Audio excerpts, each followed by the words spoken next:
پہلا کرنتیوں اس کا 11واں باب 23ویں آیت سے 25ویں آیت تک،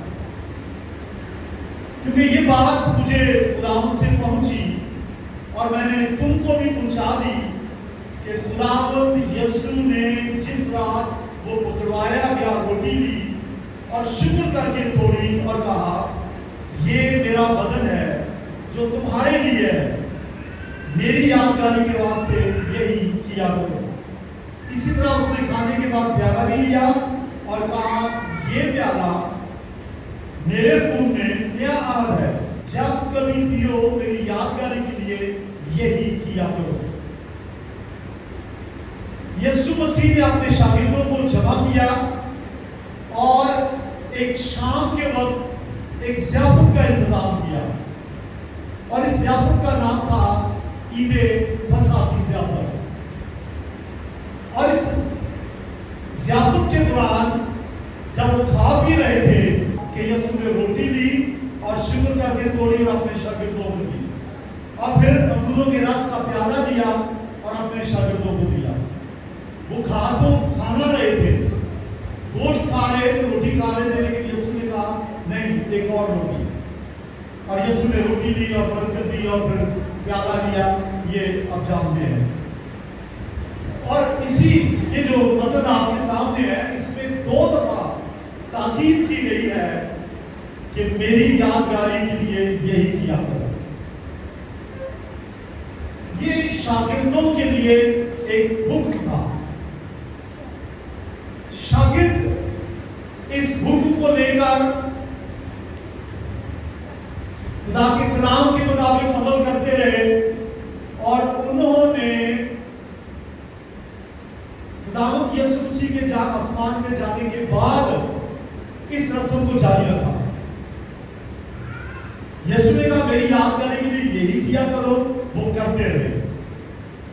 ایک 2 آیات پڑھوں گا آپ کے سامنے، اعمال کی کتاب 2 باب اور اس کی 42ویں آیت، یعنی ہے اور یہ رسولوں سے تعلیم پانے اور روٹی توڑنے اور دعا کرنے میں مشغول رہے۔ یعنی خداوند یسوع مسیح جب رسم ان کو دے کے گیا ہے تو لکھا ہے کہ شاگرد اس رسم کو جاری رکھے رہے، اور وہ باقاعدگی سے روٹی توڑنے کی جو رسم تھی اس میں شامل ہو کر یسوع مسیح کی یادگاری کو مناتے رہے۔ ہاللیلویا۔ لیکن یہ جو آیت ہے، جو دوسری آیت باب میں سے پڑھی ہے، اس کے مطابق وہ ہر روز عشاء بانی لیتے تھے، ہر روز بادشاہ کو دیتے تھے، چونکہ یسوع مسیح ہفتے کے پہلے دن جی اٹھا تھا، لہذا انہوں نے ہفتے کے پہلے دن اتوار کو مقرر کر دیا کہ اب جو عشاء بانی ہے وہ اتوار کو ہوا کرے گی۔ اصل میں تو یسوع کے جی اٹھنے کا دن سنڈے ہی ہے، اور جو یہودی دستور کے مطابق اس جو فصح جو ہے وہ ہفتے تک چلتی تھی۔ اعمال کی کتاب 20واں باب اس کی 7ویں آیت، اور میں کیا بتا رہا تھا کہ ہفتہ وار دن سنڈے کا مقرر کر دیا۔ تو لکھا ہے ہفتے کے پہلے دن جب ہم روٹی توڑنے کے لیے جمع ہوئے تو پولس نے دوسرے دن روانہ ہونے کا ارادہ کر کے ان سے باتیں کی اور آدھی رات تک ان سے کلام کرتا رہا۔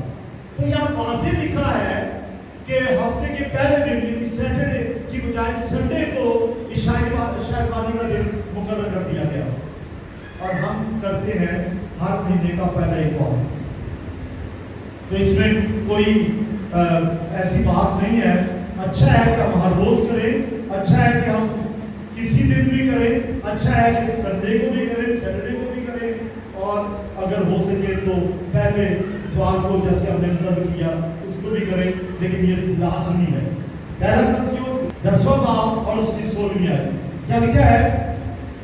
وہ برکت کا پیالہ جس پر ہم برکت چاہتے ہیں، کیا مسیح کے خون کی شناخت نہیں؟ اور وہ روٹی جسے ہم توڑتے ہیں، مسیح کے بدن کی شناخت نہیں؟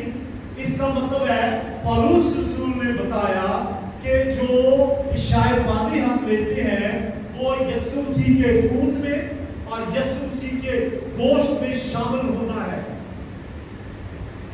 اس لیے یاد رکھیں کہ جب ہم روٹی توڑتے ہیں یعنی جب ہم شاہدوانی لیتے ہیں, جب ہم یسوع کے لہو میں شراکت کرتے ہیں, یسوع کے بدن میں شراکت کرتے ہیں, تو دراصل یہ رسم کوئی عام نہیں ہے بلکہ یہ ایسی رسم ہے جو جس کے وسیلہ سے ہم یسوع کے بدن اور لہو میں شامل ہوتے ہیں. ورنہ سن لیجئے, ورنہ آپ بھی میرے ساتھ کہیے ورنہ کا مطلب ہے تو اس کے بغیر ہم یسوع کے بدن میں شامل ہے ہی نہیں.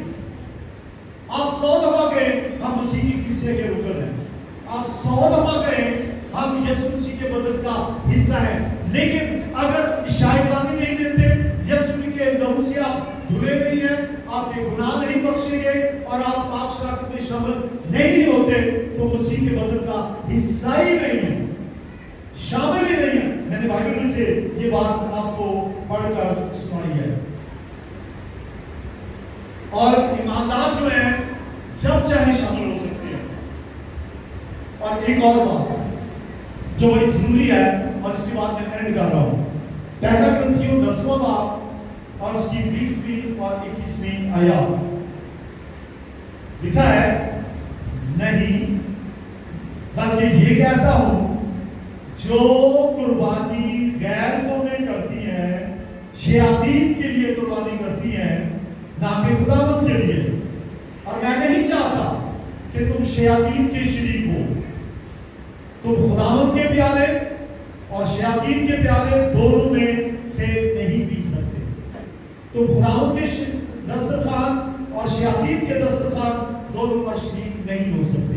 اس کا مطلب ہے پاک شراکت بھی لیتے رہیں اور شیطان کی طرف سے جو قربانیاں ہیں ان میں بھی شامل ہوتے رہیں. وہ کون سی ہیں؟ کوئی بھی رسمیں جو بائبل کے الٹ ہیں ان میں شامل نہیں ہو سکتے.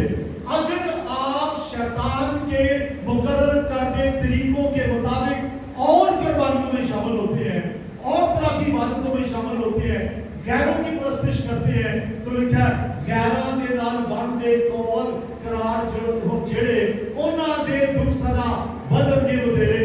آپ نہیں کر سکتے ایسا.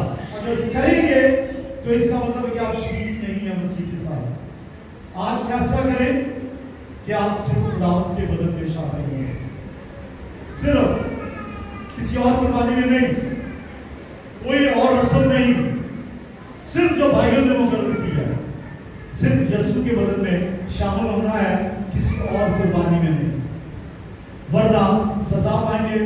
آخری حوالہ اور آج کے لیے اتنا ہی. پہلا کرنتھیوں 10واں باب اس کی 29ویں آیت لکھا ہے, کیونکہ جو کھاتے پیتے وقت خداوند کے بدن کو نہ پہچانے وہ اس کھانے پینے سے سزا پائے گا.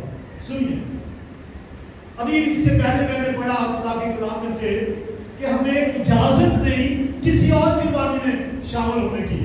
صرف ایک ہی قربانی میں شامل ہو سکتے ہیں اور وہ یسوع کے بدن کو توڑا جانا ہے, یسوع کے لہو کا بہایا جانا ہے, صرف اس میں شریک ہو سکتے ہیں. لوگ کہتے ہیں کہ شاہدوانی سے برکت ملتی ہے, لیکن سنیں, اگر کھاتے پیتے وقت یعنی کہ آپ شاہدوانی بھی لیتے ہیں, دعا بھی کرتے ہیں, کلام بھی پڑھتے ہیں, خداوند کے بدن میں شامل ہوتے ہیں اور گناہ میں زندگی بسر کرتے ہیں, تو اس سے سزا ملے گی, برکت نہیں, پنشمنٹ. آپ کے لیے یہ کیا بات ہوئی, ہم تو شاہدوانی لیتے ہیں برکت کے لیے, لیکن یہاں یہ لکھا ہے کہ جو کھاتے پیتے وقت یعنی کہ شاہدوانی لے کر بھی اس کے بدن کو نہ پہچانے اور گناہ میں زندگی بسر کرے تو اس سے سزا پائے گا. آپ سے کہنا چاہتا ہوں ذرا میری طرف دیکھیے, سزا پانی ہے